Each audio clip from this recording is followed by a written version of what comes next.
Vassoler, como você estuda? Vassoler, como você escolhe suas leituras? Essas duas perguntas estão umbilicalmente vinculadas e eu agora trato delas neste Vassoler Responde. Vamos lá, gente. Seguinte, a primeira coisa fundamental, eu diria, para os meus estudos, e eu diria que para o estudo de todas e todos, é a dimensão da concentração. Isso, em outras épocas, passaria por óbvio, digamos. Mas na nossa época, de ansiedade profunda com relação ao emprego, de dimensão de não saber como a vida vai se estruturar, como uma carreira vai se estruturar, que profissão eleger, e essa ansiedade supere muito o quadro subjetivo e vai com aquilo que eu vou chamar de insegurança e ansiedade objetivas. Isso, obviamente, tolhe a relação do eu com um objeto determinado por muito tempo.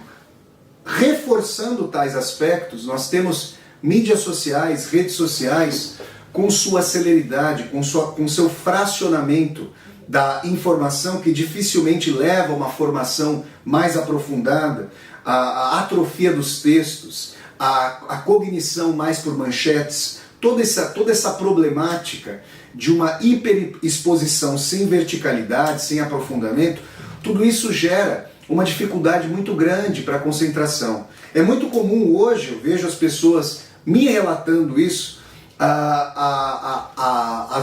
o caráter multitarefas. A pessoa de repente está, sei lá, fazendo algo, passando roupa, a pessoa está correndo, a pessoa está fazendo academia, e ela ouve um podcast, ouve um vídeo e assim por diante. O estudo mais aprofundado, o estudo mais vertical, pressupõe a relação profunda de concentração com o objeto, com aquilo que se lê, com um filme a que se assiste, uma reflexão, aquela dimensão que todas e todos que amam a leitura têm, de pousar o livro sobre o peito quando se lê deitado ou deitada, e a gente é tocado, suspira pela trajetória, reflete sobre as considerações do narrador, de uma personagem e assim por diante. Então, eu me lembro muito do meu período de graduação, entre os anos de 2003 e 2007, eu cursei Ciências Sociais na Faculdade de Filosofia, Letras e Ciências Humanas da Universidade de São Paulo, a saudosa, boa e velha FEFELESH da USP, e eu tive a oportunidade, no Brasil, um país que faz com que as pessoas tenham que começar a trabalhar muito cedo, né? Eu tive a oportunidade de começar a trabalhar só no finzinho da minha graduação. Isso deveria ser um direito a todas e a todos em idade estudantil, mas na verdade acaba sendo um privilégio para não muitas pessoas no nosso país. E tinha a oportunidade de passar horas e horas a fio na Biblioteca Florestan Fernandes e em outros logradouros em que eu gostava de ficar estudando e me debruçar por horas e horas sobre os textos ali de grandes autores e autoras. E uma coisa que eu recomendo a vocês, que está à mão hoje, literalmente à mão, com celulares, com os sites de procura, com os dicionários de filosofia, sociologia, os dicionários de língua portuguesa, os dicionários de outras línguas, que está hoje com fácil acesso para todas e todos, é a dimensão de que a leitura de um texto pressupõe a escavação de suas camadas. Então, sempre que eu lia autores difíceis, autoras mais difíceis, como o próprio Dostoiévski, como Hegel, filósofo alemão Georg Hegel, como o Theodor Adorno, autores que marcaram muito minha formação, Sigmund Freud, eu procurava ter à mão dicionários de filosofia, de sociologia, o dicionário da língua portuguesa, à época em papel, eu ficava procurando, eu anotava e fazia aquilo que eu quero chamar aqui para vocês de fichamento. Isso era muito importante. Eu trazia anotações, reflexões sobre trechos dos textos que eu estava lendo, ou então extraía determinados trechos que eu considerava os mais importantes para formar um quadro sinóptico do meu estudo. Muitas vezes eu já não retornaria ao texto original e já retornaria aos meus fichamentos. Na minha época de estudante, de graduação, Os fichamentos eram feitos no caderno. Imagino hoje que os alunos e alunas deem muitas vezes preferência ao fichamento ali virtual, já no computador e tudo mais, ou no tablet, sei lá, que aparelho os alunos e alunas possam ter, mas eu fazia os fichamentos, eu ia extraindo os momentos quintessenciais dos textos. Isso é fundamental, que nós tenhamos apoio, que quando um autor, uma autora, escrevendo um texto, trouxerem referências bibliográficas, referências de períodos históricos, de conceitos filosóficos, sociológicos, psicológicos, religiosos, que nós possamos fazer um aspecto de intertextualidade. Então, um aspecto fundamental também da minha forma de estudar é o apoio de materiais, de dicionários filosóficos, sociológicos, da língua portuguesa, de outras línguas, e a dimensão da intertextualidade. E aí, gente, eu quero contar algo que um querido amigo, meu primo, Marcel, que hoje mora em Brasília, uma vez me falou. Eu era calouro, eu era recém-ingresso do curso de Ciências Sociais da Faculdade de Filosofia, Letras e Ciências Humanas da USP, e o Marcel estava se formando naquele ano de 2003 no curso de Filosofia.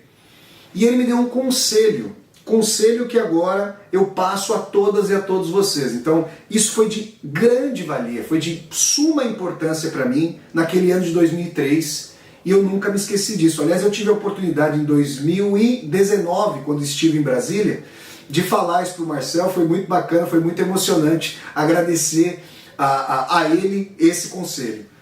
Ele me disse o seguinte: olha, Flávio, eu sei que você é um camarada de muita curiosidade, você tem muita curiosidade intelectual, vai desbravando as áreas, vai formulando perguntas, mas tente estruturar no seu estudo uma espinha dorsal.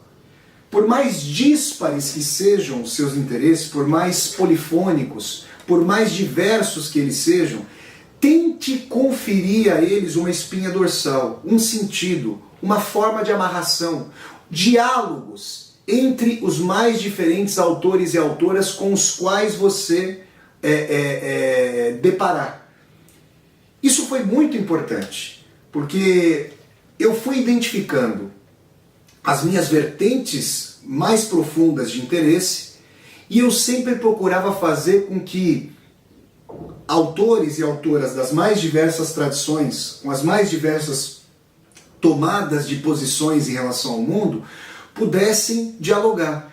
Isso que eu faço hoje aqui no meu canal do YouTube, que vocês veem nas minhas aulas ao vivo, nas resenhas de livros, nas resenhas de filmes, essa dimensão ecumênica, interdialógica, intertextual, é uma marca mesma da minha formação. E aí, eu diria que um parâmetro fundamental para nós sabermos como estudar é o parâmetro de descobrir quais são os nossos interesses primordiais e como fazê-los dialogar.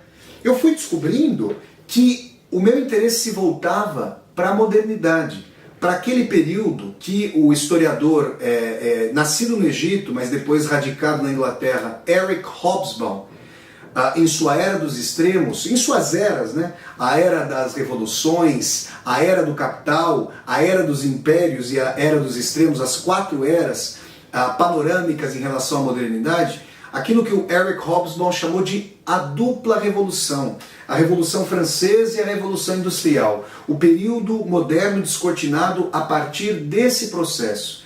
Tanto meus interesses filosóficos quanto meus interesses literários tinham essa dimensão do período da modernidade, das pulsões e contradições emanadas a partir da formação do capitalismo. Eu tinha sim interesse por outros períodos da história, eu tinha interesse pelas cosmologias formidáveis dos povos ameríndios, com as quais eu entrei em contato no estudo da antropologia, né? Cosmologias brasileiras, cosmologias de outros continentes, de povos formidáveis da Ásia, da África, da América do Norte. Tinha interesse também por aspectos do judaico-cristianismo, né? Ontem aqui no meu canal do YouTube, bom, nós estamos no finzinho de setembro.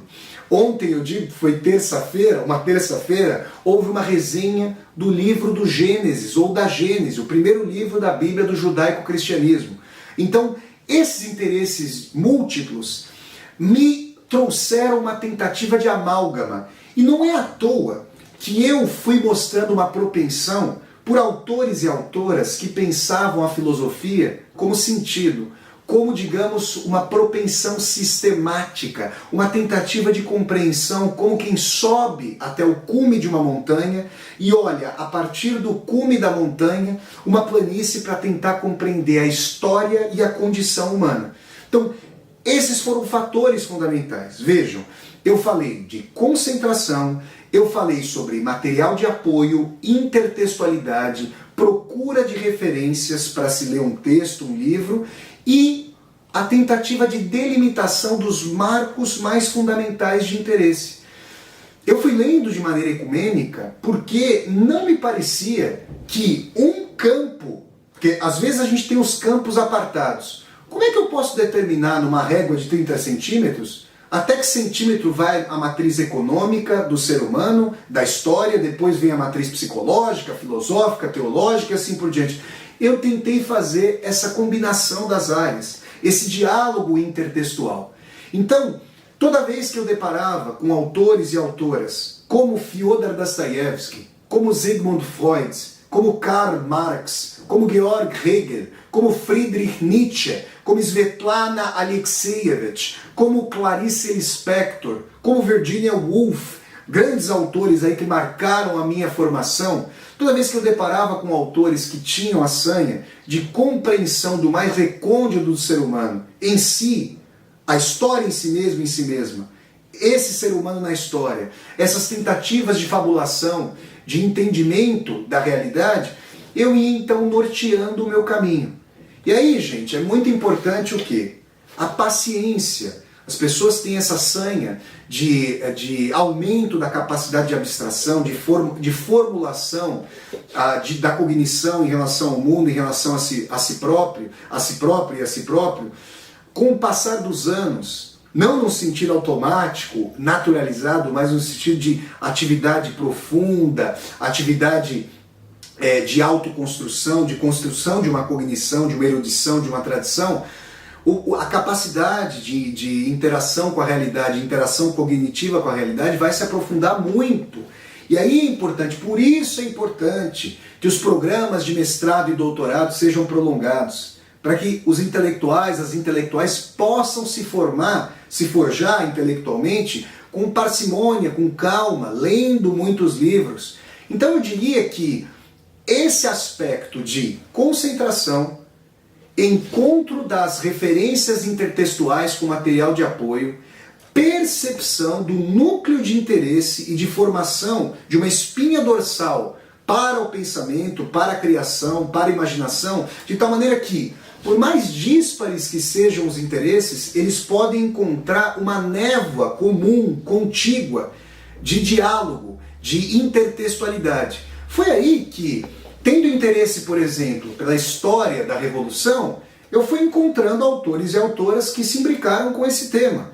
Tendo interesse sobre a existência ou a inexistência de Deus, tendo interesse sobre a dimensão de se a vida é finita ou infinita, sobre a dimensão de se a vida faz sentido ou não, eu fui determinando um locus de uma nuvem, uma névoa de questões que irradiavam autores e obras. E sempre que a gente lê um livro, invariavelmente a gente acaba chegando a mais livros, a mais obras. E assim a gente vai fazendo uma trilha, muitas vezes errante, mas que pode receber os trilhos do nosso pensamento, da nossa tentativa de abarcar com sentido algo que por si só pode não fazer sentido algum, numa trajetória de construção pessoal, de construção cognitiva da nossa interação com a realidade, da nossa interação com a reflexão dos demais. É assim, gente, que eu estudo, é assim que eu leio. As pessoas me perguntam muitas vezes se é preciso ler muito. Eu quero dizer a vocês, gente, o seguinte: é importante ler com qualidade, com verticalidade. Durante a graduação, para lidar, porque vejam, nós somos, antes de chegarmos à faculdade, nós somos muitas vezes levados àquele estudo mais pragmático para o vestibular, e a verdade é que isso pressupõe um aprofundamento, uma capacidade de aprofundamento ali da cognição muito limitado, né, para realizar um exame vestibular e poder entrar numa universidade. Mas o estudo mais aprofundado das grandes obras demanda um tipo de relação que nos desafia muitas vezes. E isso fazia com que durante algumas horas eu ficasse lendo poucas páginas. E essa perseverança, essa persistência é fundamental.